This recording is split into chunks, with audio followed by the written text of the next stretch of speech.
श्री ऋणमोचक मंगल स्तोत्र पाठः। ओम मंगलो भूमिपुत्रश्च ऋणहर्ता धनप्रदः स्थिरासनो महाकायः सर्वकर्म विरोधकः लोहितो लोहिताक्षश्च सामगानां कृपाकरः धरात्मजः कुजो भौमो भूतिदो भूमिनन्दनः अंगारको यमश्चैव सर्वरोगापहारकः वृष्टे करतापहर्ता च सर्वकामफलप्रदः एतानि कुजनामानि नित्यं यः श्रद्धया पठेत् ऋणं न जायते तस्य धनं शीघ्रमवाप्नुयात् धरणीगर्भसम्भूतं विद्युत्कान्तिसमप्रभं कुमारं शक्तिहस्तं च मङ्गलं प्रणमाम्यहम्। स्तोत्रम् अङ्गारकस्येतत् पठनीयं सदा नृभिः न तेषां भौमजा पीडा स्वल्पापि भवति क्वचित्। अंगारको महाभागो भगवन् भक्तवत्सल त्वां नमामि ममाशेष मृणमासु विनाशय। ऋणरोगादिदारिद्र्यं ये चान्ये ह्यपमृत्यवः भयक्लेशमनस्तापा नश्यन्तु मम सर्वदा। अतीवत्र दुराराध्य भोगमुक्तो जितात्मनः तुष्टो ददासि साम्राज्यं रुष्टो हरसि तत्क्षणात्। विरिञ्चि शक्रविष्णूनां मनुष्याणां तु का कथा तेन त्वं सर्वसत्त्वेन गृहराजो महाबलः। पुत्रान् देहि धनं देहि त्वामस्मि शरणं गतः ऋणदारिद्र्यदुःखेन शत्रूणां च भयात् ततः। एभिर्द्वादशभिः श्लोकैर्यस्तौति च धरासुतं महतीं श्रियमाप्नोति ह्यपरो धनदो युवा। मंगलो भूमिपुत्रश्च ऋणहर्ता धनप्रदः स्थिरासनो महाकायः सर्वकर्म विरोधकः लोहितो लोहिताक्षश्च सामगानां कृपाकरः धरात्मजः कुजो भौमो भूतिदो भूमिनन्दनः अंगारको यमश्चैव सर्वरोगापहारकः वृष्टे करतापहर्ता च सर्वकामफलप्रदः एतानि कुजनामानि नित्यं यः श्रद्धया पठेत् ऋणं न जायते तस्य धनं शीघ्रमवाप्नुयात्। धरणीगर्भसम्भूतं विद्युत्कान्तिसमप्रभं कुमारं शक्तिहस्तं च मङ्गलं प्रणमाम्यहम्।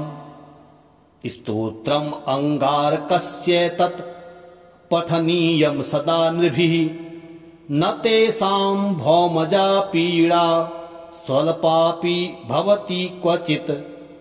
अंगारको महाभागो भगवन् भक्तवत्सल त्वां नमामि ममाशेष मृणमासु विनाशय। ऋणरोगादिदारिद्र्यं ये चान्ये ह्यपमृत्यवः भयक्लेशमनस्तापा नश्यन्तु मम सर्वदा। अतीवत्र दुराराध्य भोगमुक्तो जितात्मनः तुष्टो ददासि साम्राज्यं रुष्टो हरसि तत्क्षणात्। विरिञ्चि शक्रविष्णूनां मनुष्याणां तु का कथा तेन त्वं सर्वसत्त्वेन गृहराजो महाबलः पुत्रान् देहि धनं देहि त्वामस्मि शरणं गतः ऋणदारिद्र्यदुःखेन शत्रूणां च भयात् ततः एभिर्द्वादशभिः श्लोकैर्यस्तौति च धरासुतं महतीं श्रियमाप्नोति यपरो धनदो युवा मंगलो भूमिपुत्रश्च ऋणहर्ता धनप्रदः स्थिरासनो महाकायः सर्वकर्मविरोधकः लोहितो लोहिताक्षश्च सामगानां कृपाकरः धरात्मजः कुजो भौमो भूतिदो भूमिनन्दनः अंगारको यमश्चैव सर्वरोगापहारकः वृष्टे करतापहर्ता च सर्वकामफलप्रदः एतानि कुजनामानि नित्यं यः श्रद्धया पठेत् ऋणं न जायते तस्य धनं शीघ्रमवाप्नुयात् धरणीगर्भसम्भूतं विद्युत्कान्तिसमप्रभं कुमारं सत्यहस्तं च मङ्गलं प्रणमाम्यहम् स्तोत्रम् अङ्गारकस्येतत् पठनीयं सदा नृभिः न तेषां भौमजा पीडा स्वल्पापि भवति क्वचित् अंगारको महाभागो भगवन् भक्तवत्सल त्वां नमामि ममाशेष मृणमासु विनाशय ऋणरोगादिदारिद्र्यं ये चान्ये ह्यपमृत्यवः भयक्लेशमनस्तापा नश्यन्तु मम सर्वदा अतीवत्र दुराराध्य भोगमुक्तो जितात्मनः तुष्टो ददासि साम्राज्यं रुष्टो हरसि तत्क्षणात् विरिञ्चि शक्रविष्णूनां मनुष्याणां तु का कथा तेन त्वं सर्वसत्त्वेन गृहराजो महाबलः पुत्रान् देहि धनं देहि त्वामस्मि शरणं गतः ऋणदारिद्र्यदुःखेन शत्रूणां च भयात् ततः एभिर्द्वादशभिः श्लोकैर्यस्तौति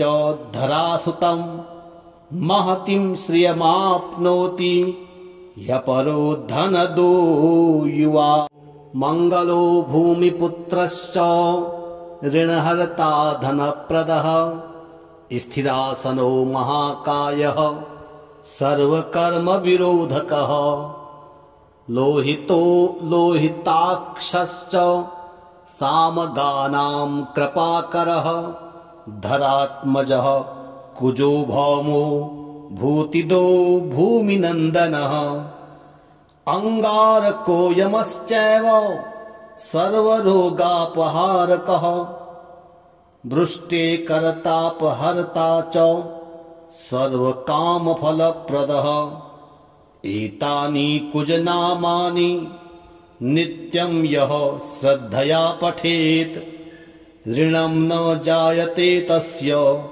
धनं शीघ्रमवाप्नुयात् धरणीगर्भसम्भूतं विद्युत्कान्तिसमप्रभं कुमारं सत्यहस्तं च मङ्गलं प्रणमाम्यहम् स्तोत्रम् अङ्गारकस्येतत् पठनीयं सदा नृभिः न तेषां भौमजा पीडा स्वल्पापि भवति क्वचित् अंगारको महाभागो भगवन् भक्तवत्सल त्वां नमामि ममाशेष मृणमासु विनाशय ऋणरोगादिदारिद्र्यं ये चान्ये ह्यपमृत्यवः भयक्लेशमनस्तापा नश्यन्तु मम सर्वदा अतीवत्र दुराराध्य भोगमुक्तो जितात्मनः तुष्टो ददासि साम्राज्यम् रुष्टो हरसि तत्क्षणात् विरिञ्चि शक्रविष्णूनां मनुष्याणां तु का कथा तेन त्वं सर्वसत्त्वेन गृहराजो महाबलः पुत्रान् देहि धनं देहि त्वामस्मि शरणं गतः ऋणदारिद्र्यदुःखेन शत्रूणां च भयात् ततः एभिर्द्वादशभिः श्लोकैर्यस्तौति च धरासुतं महतीं श्रियमाप्नोति ह्यपरो धनदो युवा मङ्गलो भूमिपुत्रश्च ऋणहर्ता धनप्रदः स्थिरासनो महाकायः सर्वकर्मविरोधकः लोहितो लोहिताक्षश्च सामगानां कृपाकरः धरात्मजः कुजो भौमो भूतिदो भूमिनन्दनः अंगारको यमश्चैव सर्वरोगापहारकः वृष्टे करतापहर्ता च सर्वकामफलप्रदः एतानि कुजनामानि नित्यं यः श्रद्धया पठेत् ऋणं न जायते तस्य धनं शीघ्रमवाप्नुयात् धरणीगर्भसम्भूतं विद्युत्कान्तिसमप्रभं कुमारं शक्तिहस्तं च मङ्गलं प्रणमाम्यहम् स्तोत्रम् अङ्गारकस्येतत् पठनीयं सदा नृभिः न तेषां भौमजा पीडा स्वल्पापि भवति क्वचित् अंगारको महाभागो भगवन् भक्तवत्सल त्वां नमामि ममाशेष मृणमासु विनाशय ऋणरोगादिदारिद्र्यं ये चान्ये ह्यपमृत्यवः भयक्लेशमनस्तापा नश्यन्तु मम सर्वदा अतीवत्र दुराराध्य भोगमुक्तो जितात्मनः तुष्टो ददासि साम्राज्यम् रुष्टो हरसि तत्क्षणात् विरिञ्चि शक्रविष्णूनां मनुष्याणां तु का कथा तेन त्वं सर्वसत्त्वेन गृहराजो महाबलः पुत्रान् देहि धनं देहि त्वामस्मि शरणं गतः ऋणदारिद्र्यदुःखेन शत्रूणां च भयात् ततः एभिर्द्वादशभिः श्लोकैर्यस्तौति च धरासुतं महतीं श्रियमाप्नोति ह्यपरो धनदो युवा मङ्गलो भूमिपुत्रश्च ऋणहर्ता धनप्रदः स्थिरासनो महाकायः सर्वकर्मविरोधकः लोहितो लोहिताक्षश्च सामगानां कृपाकरः धरात्मजः कुजो भौमो भूतिदो भूमिनन्दनः अंगारको यमश्चैव सर्वरोगापहारकः वृष्टे करतापहर्ता च सर्वकामफलप्रदः एतानि कुजनामानि नित्यं यः श्रद्धया पठेत् ऋणं न जायते तस्य धनं शीघ्रमवाप्नुयात् धरणीगर्भसम्भूतं विद्युत्कान्तिसमप्रभं कुमारं शक्तिहस्तं च मङ्गलं प्रणमाम्यहम् स्तोत्रम् अङ्गारकस्येतत् पठनीयं सदा नृभिः न तेषां भौमजा पीडा स्वल्पापि भवति क्वचित्। अंगारको महाभागो भगवन् भक्तवत्सल त्वां नमामि ममाशेष मृणमासु विनाशय। ऋणरोगादिदारिद्र्यं ये चान्ये ह्यपमृत्यवः भयक्लेशमनस्तापा नश्यन्तु मम सर्वदा। अतीवत्र दुराराध्य भोगमुक्तो जितात्मनः तुष्टो ददासि साम्राज्यं रुष्टो हरसि तत्क्षणात्। विरिञ्चि शक्रविष्णूनां मनुष्याणां तु का कथा तेन त्वं सर्वसत्त्वेन गृहराजो महाबलः। पुत्रान् देहि धनं देहि त्वामस्मि शरणं गतः ऋणदारिद्र्यदुःखेन शत्रूणां च भयात् ततः।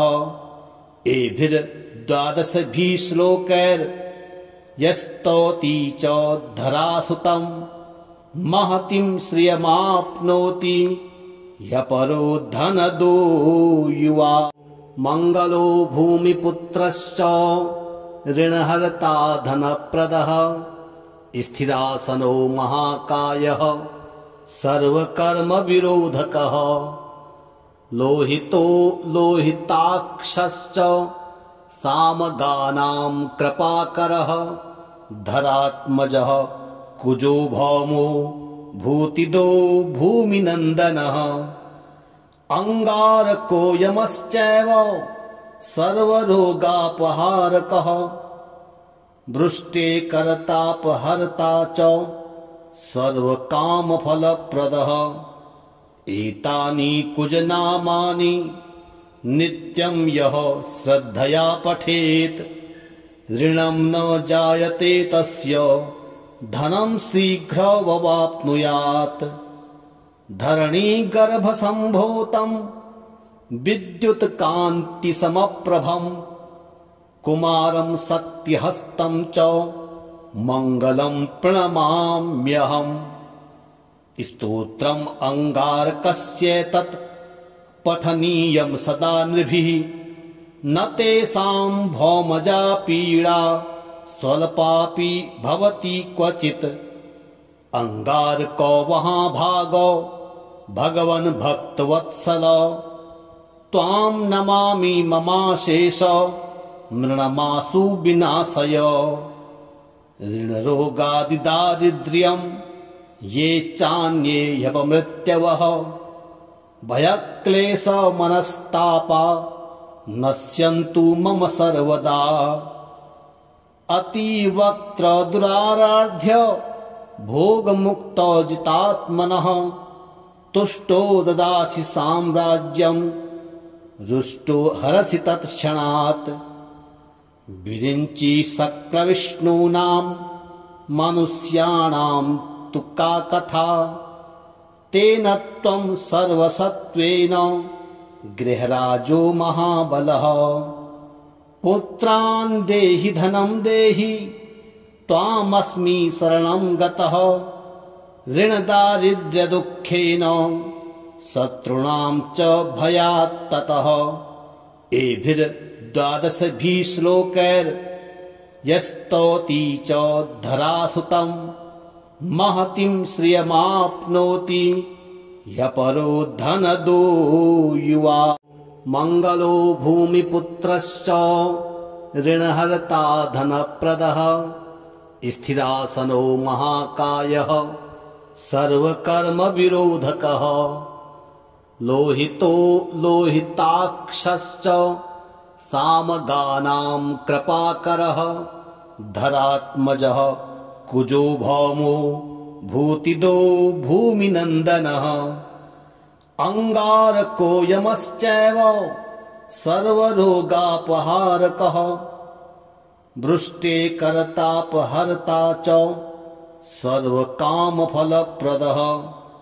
एतानि कुजनामानि नित्यं यः श्रद्धया पठेत् ऋणं न जायते तस्य धनं शीघ्रमवाप्नुयात्। धरणीगर्भसम्भूतं विद्युत्कान्तिसमप्रभं कुमारं शक्तिहस्तं च मङ्गलं प्रणमाम्यहम्। स्तोत्रम् अङ्गारकस्य तत् पठनीयं सदा नृभिः न तेषां भौमजा पीडा स्वल्पापि भवति क्वचित्। अङ्गारको महाभागो भगवन् भक्तवत्सल त्वां नमामि ममाशेष मृणमासु विनाशय। ऋणरोगादिदारिद्र्यं ये चान्ये ह्यपमृत्यवः भयक्लेशमनस्तापा नश्यन्तु मम सर्वदा। अतीवक्त्र दुराराध्य भोगमुक्तो जितात्मनः तुष्टो ददासि साम्राज्यं रुष्टो हरसि तत्क्षणात्। विरिञ्चि शक्रविष्णूनां मनुष्याणां तु का कथा तेन त्वं सर्वसत्त्वेन गृहराजो महाबलः। पुत्रान् देहि धनं देहि त्वामस्मि शरणं गतः ऋणदारिद्र्यदुःखेन शत्रूणां च भयात् ततः। एभिर्द्वादशभिः श्लोकैर्यस्तौति च धरासुतं महतीं श्रियमाप्नोति ह्यपरो धनदो युवा।